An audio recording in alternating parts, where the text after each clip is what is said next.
The Japanese form of the Sanskrit word for meditation, dhyana, is Zen, which is a school of Buddhism that has had a significant impact in Japan, Europe, and America. During the 6th century Common Era, Zen Buddhism was founded in China and then exported to Japan during the 12th century Common Era, and while in Japan began to create its own character. Zen teaches how all humans are able to achieve enlightenment since we all have an inherent Buddha nature. But since our actual potential is clouded by ignorance, we are unable to see that we are already enlightened beings. Some teachings of Zen say that the ignorance can be overcome by sudden breakthrough, also known as satori, which occurs during meditation, where our experience of the true nature of reality is revealed. In China, the early school was known for making the main practice meditation, rather than devotion to a particular scripture or doctrine. Bodhidharma was the founder of Zen in China. He originally came to China from India in the late 5th century Common Era. He taught the practice of wall-gazing and embraced the teachings of Lankavatara Sutra. After Ino, Hungyun, 6 generations later, the saying, "After Ino, a 5-petaled flower blossomed," became popular. It means that Zen grew similarly to a flower with 5 petals and spread throughout the whole country. The 5 petals represent the 5 schools that came about from Master Ino's lineage. These include Igyo, Hongyun, Soto, Unmon, and Rinzai. Only 3 of the 5 Chinese schools became present in Japan, which are Soto, Rinzai, and Obaku. The latter is considered a branch of the Rinzai school. The first 2 became very prominent in Japan. Rinzai is based off a strict discipline that was designed to break up the mental creations. Soto aims to follow the Buddha's daily life by advancing without expecting anything extraordinary. Zen became popular among the warrior samurai due to its focus on discipline and self-control. Rinzai and Soto are the major sects of Zen and have developed different methods to achieve enlightenment, one of which is Zazen, or just sitting meditation. Even though the message of Zen is simple, the training is laborious and needs the guidance of a master. In addition to the discipline of self-control and focus, Zen also informs the practice of various arts like calligraphy, painting, garden design, and archery. The popularized version of Zen today, which has been most influential in the United States and Europe, has been incorporated into everything from motorcycle maintenance to cooking.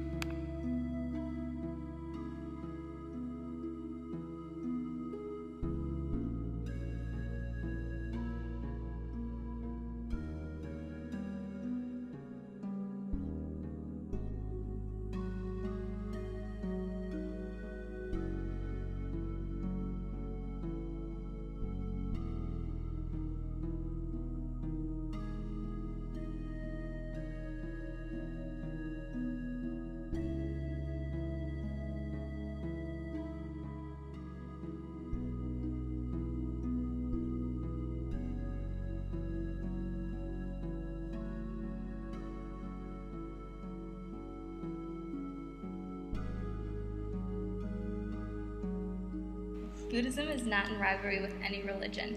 Buddhism has no supreme God that judges humans and no sacred texts of a supreme God.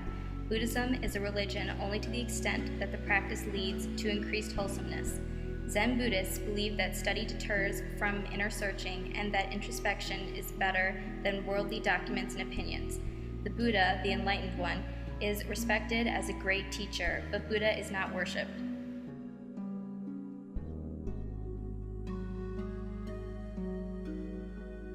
The 3 core trainings of Zen are concentration, wisdom, and virtue. Daily training is necessary, and this takes commitment and discipline. Zen Buddhists meditate, chant, and learn from well-revered Zen teachers. Zen Buddhism wants to awaken sentient beings. A sentient being is a living being that is aware of itself through experience, feeling, and sensation.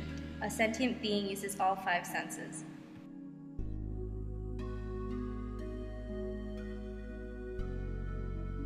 All beings have a Buddha nature within them. Buddha teaches us to recognize ourselves, our thoughts, speech, actions, and their consequences.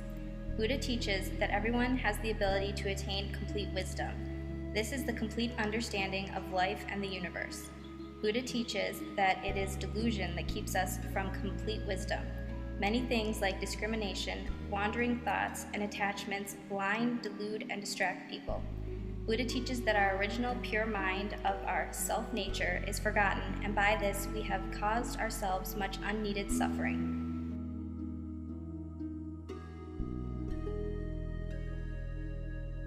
Buddha teaches us to view our environment clearly, live in harmony with others, and succeed in all our endeavors.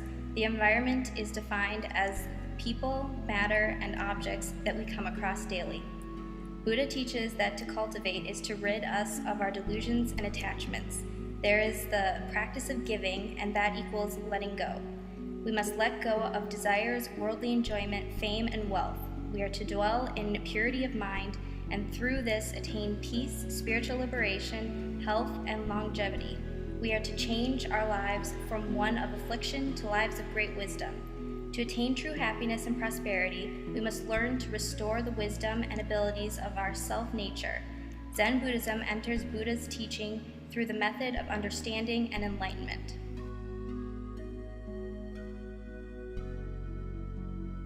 The teachings of Buddha and Zen masters are for practicing and not for reading only.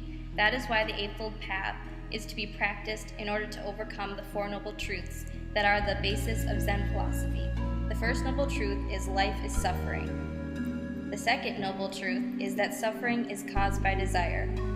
The third noble truth is that we must stop the desires. The fourth noble truth is that desires can be stopped by following the Eightfold Path.